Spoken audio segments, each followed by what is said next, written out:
Assalamualaikum warahmatullahi wabarakatuh. Bertemu kembali dengan Ibu Nurul Hutaminingsih pada mata kuliah Akuntansi Manajemen. Alhamdulillah, kita masih diberikan kesehatan sehingga dapat melakukan pembelajaran via daring ya, seperti ini, online ya, tanpa kekurangan suatu apapun. Baiklah, pada kesempatan ini kita akan membahas materi pelaporan segmen, ya. Tapi sebelumnya, diharapkan kalian jangan lupa subscribe dulu, ya, lalu like, comment, and share sehingga teman-teman kalian yang lain dapat menonton channel ini. Terima kasih ya. Baiklah, untuk memulai materi pada kesempatan hari ini, kita bersama-sama melafazkan lafaz basmalah. Bismillahirrahmanirrahim. Baik, kita mulai ya. Pelaporan segmen. Nah, pada bab ini, itu akan menjelaskan bagaimana dan mengapa perusahaan memilih untuk melakukan suatu desentralisasi. Nah, selanjutnya menjelaskan perbedaan antara perhitungan biaya absorpsi dan perhitungan biaya variabel, serta menyiapkan laporan laba rugi segmen. Lalu yang ketiga, menghitung dan menjelaskan pengembalian atas investasi atau return on investment atau yang lebih terkenal dengan ROI. Nah, ya. Oke, selanjutnya menghitung dan menjelaskan laba residu dan nilai tambah ekonomi atau economic value added atau EVA.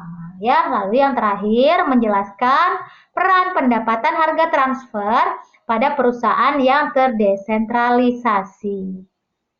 Baik, itu adalah tujuan belajar dari bab yang akan kita bahas hari ini mengenai pelaporan segmen. Nah, sekarang yang pertama dulu, kita akan menjelaskan bagaimana dan mengapa perusahaan memilih untuk melakukan desentralisasi. Oke. Nah, sebelumnya kita harus tahu dulu apa itu sistem akuntansi pertanggungjawaban. Nah, sistem akuntansi pertanggungjawaban di sini adalah sistem yang mengukur berbagai hasil yang dicapai setiap pusat pertanggungjawaban menurut informasi yang dibutuhkan para manajer untuk mengoperasikan pusat pertanggungjawaban mereka. Bagaimana perbedaan perusahaan yang melakukan sentralisasi dan desentralisasi? Nah, sekarang kita harus tahu dulu ya. Perusahaan tersentralisasi, sentral, ya. Di sini keputusan dibuat pada tingkat manajemen puncak dan manajer jenjang yang lebih rendah. Pada perusahaan terdesentralisasi, nah ini ya, terdesentralisasi. Kalau tadi tersentralisasi, sekarang terdesentralisasi. Memperkenankan manajer pada jenjang yang lebih rendah untuk membuat dan mengimplementasi keputusan-keputusan mereka. Jadi boleh kalau di perusahaan terdesentralisasi ya diperkenankan manajer pada jenjang yang lebih rendah ya, tidak hanya selalu manajemen puncak terus ya, jadi boleh. Oke, sudah, lanjut ya. Alasan-alasan untuk melakukan desentralisasi. Nah, jadi ada beberapa alasan penting ya, kenapa perusahaan melakukan desentralisasi. Yang pertama, mengumpulkan dan menggunakan informasi lokal. Yang kedua, memfokuskan manajemen pusat. Yang ketiga, melatih dan memotivasi para manajer. Dan yang keempat, meningkatkan daya saing. Oke, lanjut. divisi-divisi dalam perusahaan yang terdesentralisasi. Nah, ya, di sini desentralisasi diwujudkan menurut yang pertama jenis barang atau jasa yang diproduksi. Ya. Lalu yang ketiga menurut garis geografisnya. Dan yang kedua tadi ya, sekarang yang ketiga, maaf ya, menurut jenis pertanggungjawaban yang diberikan kepada manajer divisi. Baik. Nah, sekarang kita harus tahu dulu pengertian pusat pertanggungjawaban. Di sini merupakan suatu segmen bisnis yang manajernya bertanggung jawab terhadap serangkaian kegiatan-kegiatan tertentu. Nah, ada beberapa jenis pusat-pusat pertanggungjawaban. Nah, ini yang umum biasanya itu ada pusat biaya, pusat pendapatan, pusat laba, pusat investasi. Yang pertama, pusat biaya. Di sini manajer bertanggung jawab hanya terhadap biaya. Lalu yang kedua, pusat pendapatan. Nah, pusat pendapatan di sini manajer bertanggung jawab hanya terhadap pendapatan yang diperoleh atas penjualan. Nah, ya jadi terhadap penjualan. Lalu pusat laba. Nah, pada pusat laba manajer bertanggung jawab terhadap penjualan dan biaya. Ya.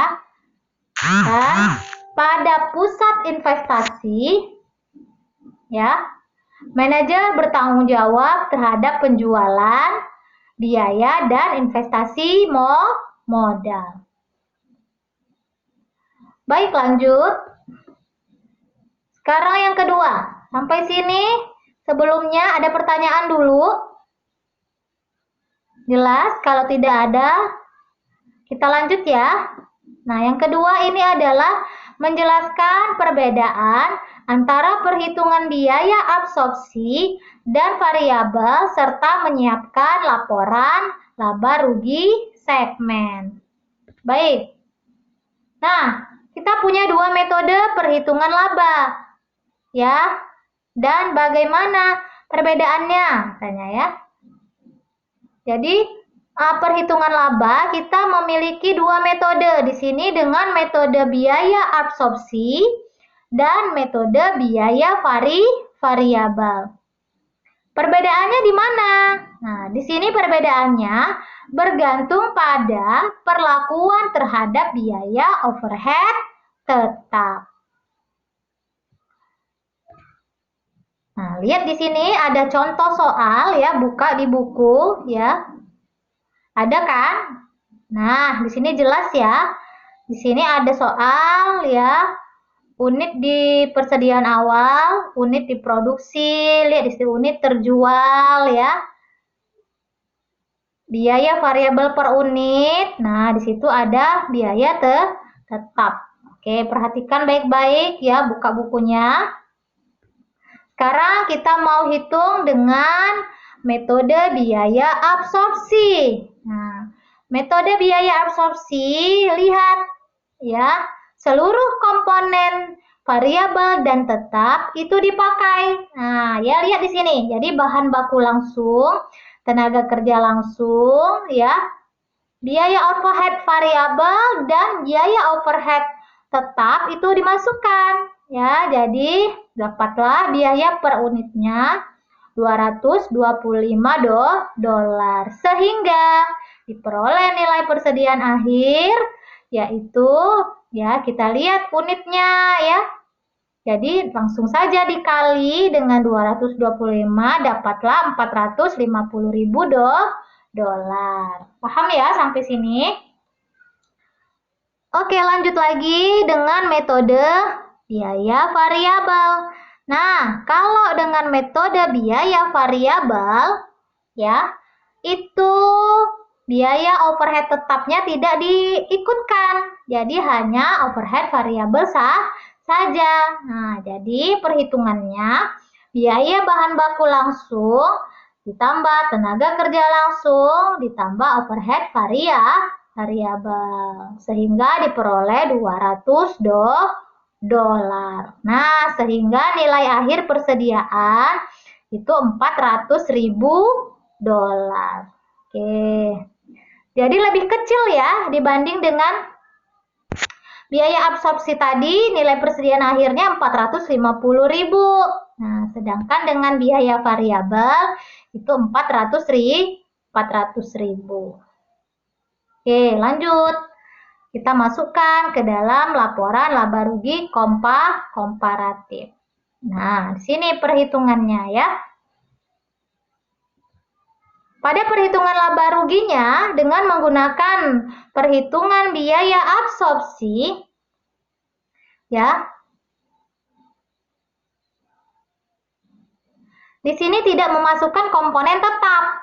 Ya, coba lihat, tidak ada komponen tetap kan? Nah, jadi langsung saja penjualan dikurangi harga pokok ya menjadi margin kotor, lalu dikurangi beban penjualan dan administrasi. Nah, sehingga diperoleh laba ya 500.000 dolar. Sehingga HPP itu berapa? Ya, kalikan dengan perhitungan metode biaya absorpsi tadi yang sudah kita peroleh 225 sehingga diperoleh 1.800.000 dolar. Nah, kalau perhitungan biaya variabel ya di sini lihat. Nah, terdapat beban tetap ya. Nah, jadi ya langsung ya.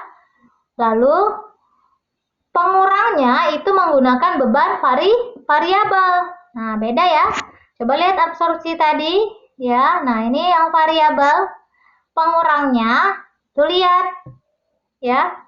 Jadi penjualan dikurang beban variabel menjadi margin kontribusi lalu dikurang dengan beban tetap sehingga diperoleh laba operasi sebesar 450.000. Nah, ya. Oke.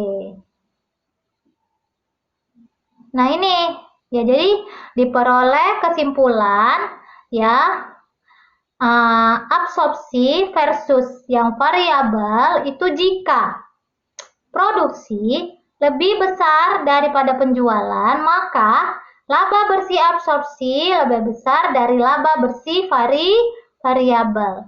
Begitu juga sebaliknya, ya. Dan jika produksi sama dengan penjualan, maka laba bersih absorpsi sama dengan laba bersih variabel. Sampai sini jelas? Baik, lanjut lagi ya. Sini juga penjelasan perbedaan antara biaya variabel dan biaya absorpsi dari tahun ke tahun adalah sama dengan merubah biaya overhead tetap ya. Nah, pada biaya absorpsi, overhead tetap menunjukkan unit yang diproduksi. Sedangkan pada biaya variabel, overhead tetap menunjukkan biaya pada periode berjalan. Baik, lanjut ya. Bagaimana biaya variabel ini dan biaya absorpsi memberikan dampak terhadap penilaian kinerja? Nah, di sini biaya variabel memastikan hubungan antara penjualan dan laba dibanding dengan biaya absorpsi yang tidak demikian. Oke, paham ya? Baik. Ada pertanyaan dulu? Oke, boleh di komen ya apabila ada pertanyaan juga lewat chat di sini. Kita lanjut lagi. Segmen. Ya. Segmen adalah subunit dari suatu perusahaan yang cukup penting dalam membuat laporan kinerja. Oke, di sini terdapat beban tetap langsung. Apa itu beban tetap langsung? Beban tetap langsung adalah beban tetap yang secara langsung dapat ditelusuri ke suatu segmen. Kadang disebut sebagai beban tetap yang dapat dihindari atau dapat ditelusuri. Kita juga punya beban tetap umum. Nah, beban tetap umum di sini adalah beban yang disebabkan oleh dua atau lebih segmen secara bersamaan. Beban ini tetap muncul, bahkan ketika salah satu segmen dihapus. Nah, ya. Baik. Lanjut lagi ya, jelas yang tadi. Sekarang kita menghitung dan menjelaskan pengembalian atas investasi atau return on investment, ya. Oke. Nah, ini merupakan formula dari ROI itu sendiri. Jadi, diingat ya, ROI atau Return on Investment itu sama dengan laba operasi dibagi dengan aktiva operasi rata-rata. Nah, apa itu laba operasi dan apa itu aktiva operasi? Nah, kita harus tahu dulu, ya. Laba operasi adalah laba sebelum bunga dan pajak. Ya, jadi laba sebelum bunga dan pajak. Sedangkan aktiva operasi adalah seluruh aktiva yang digunakan untuk menghasilkan laba operasi. Nah, ini kita punya dua divisi ya. Ini contohnya ada di buku, dibuka. Nah, baik. Nah, laba ada divisi alfa dan divisi beta. Ya. Laba operasi dan aktiva operasi. Di sini sudah ada ya. Oke. Lanjut lagi. Nah, sekarang kita masukkan ke dalam rumus. Ya, untuk divisi alfa berapa? Ya. Untuk divisi alfa itu ada 20. Sedangkan untuk divisi beta kita peroleh 10, ya. Nah, sekarang masuk mencari margin dan perputaran. Ini sudah tadi ya. Kita sudah peroleh untuk alfanya 20, ROI-nya. Untuk ROI beta 10. Kita masuk ke margin dan perputaran atau turnover. Ya, rumusnya ya ROI sama dengan laba operasi dibagi penjualan dikali dengan penjualan dibagi aktiva operasi rata-rata. Sekarang kita harus tahu dulu apa sih margin gitu ya. Lalu apa sih perputaran atau turnover? Nah, margin adalah rasio dari laba operasi terhadap penjualan. Sedangkan turnover atau perputaran merupakan suatu ukuran lain yang dihitung dengan membagi pendapatan penjualan dengan aktiva operasi rata-rata.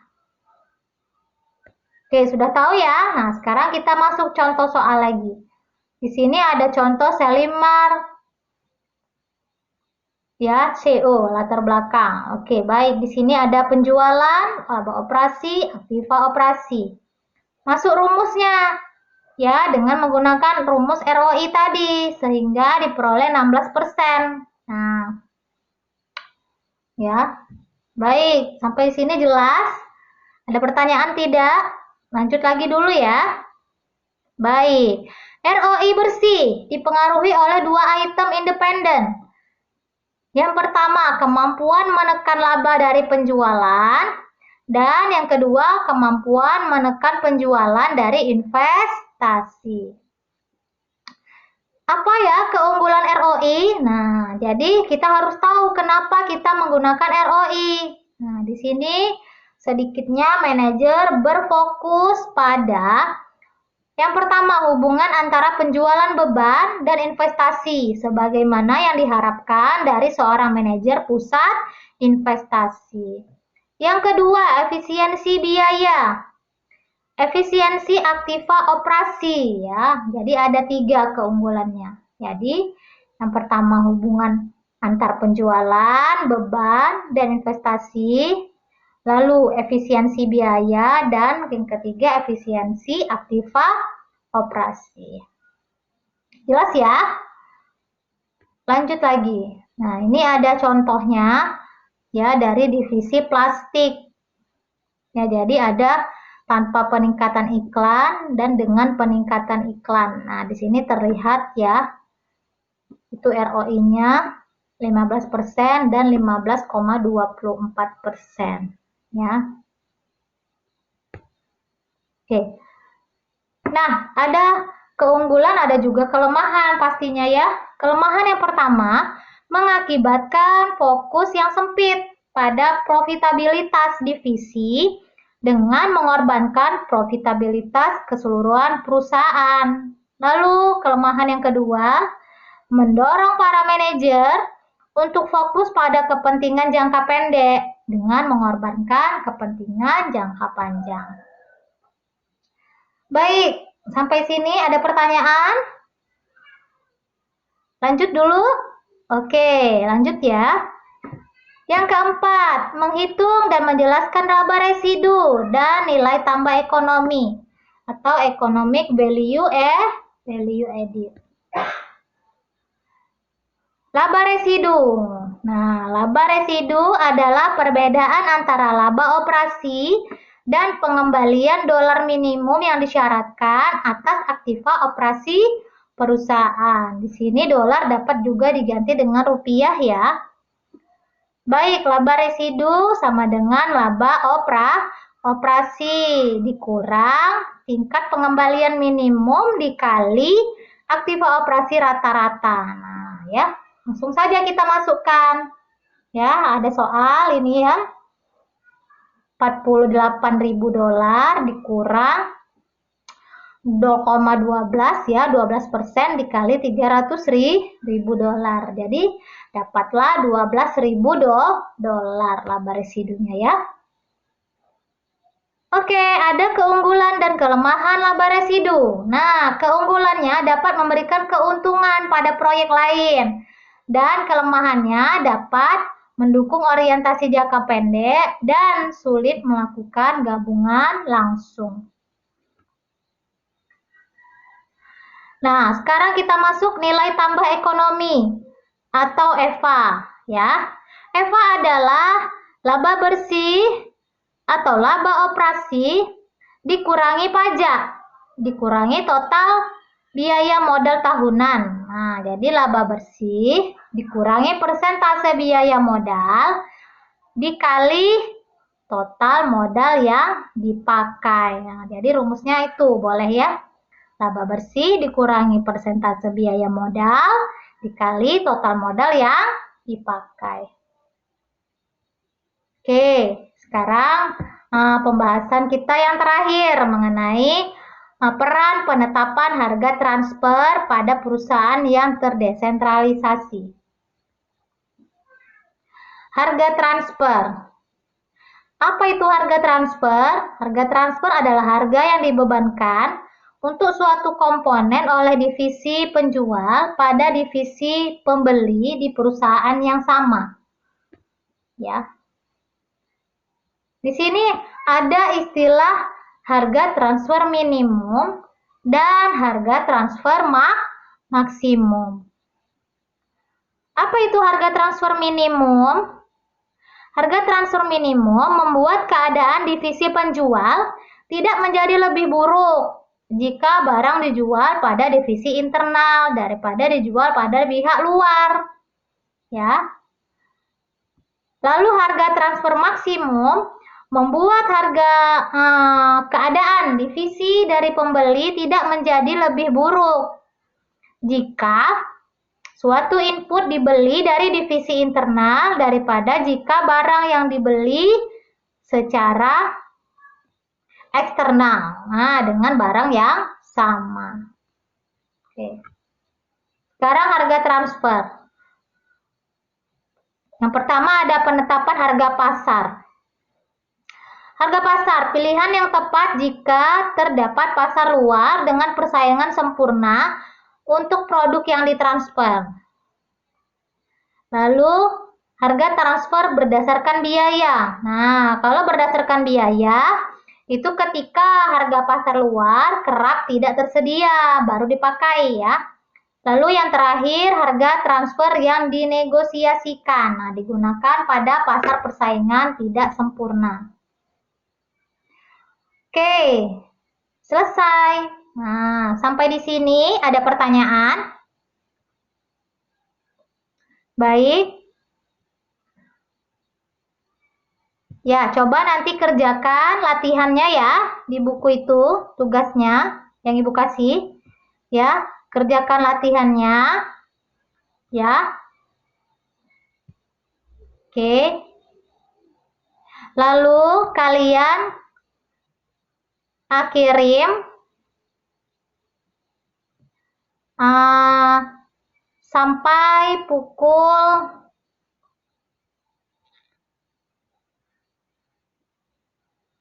1 siang ya, 1 siang saja. Ya. Ya. Oke. Baik, kalau tidak ada pertanyaan, alhamdulillah ya pembelajaran kita perkuliahan kita secara daring ini Ibu selesaikan ya. Lebih kurang Ibu mohon maaf dan kepada Allah Ibu mohon ampun. Oke, kita akhiri bersama-sama dengan melapaskan lapas hamdalah. Alhamdulillahirabbil alamin. Nasrun minallah wa fatun qarib. Wassalamualaikum warahmatullahi wabarakatuh.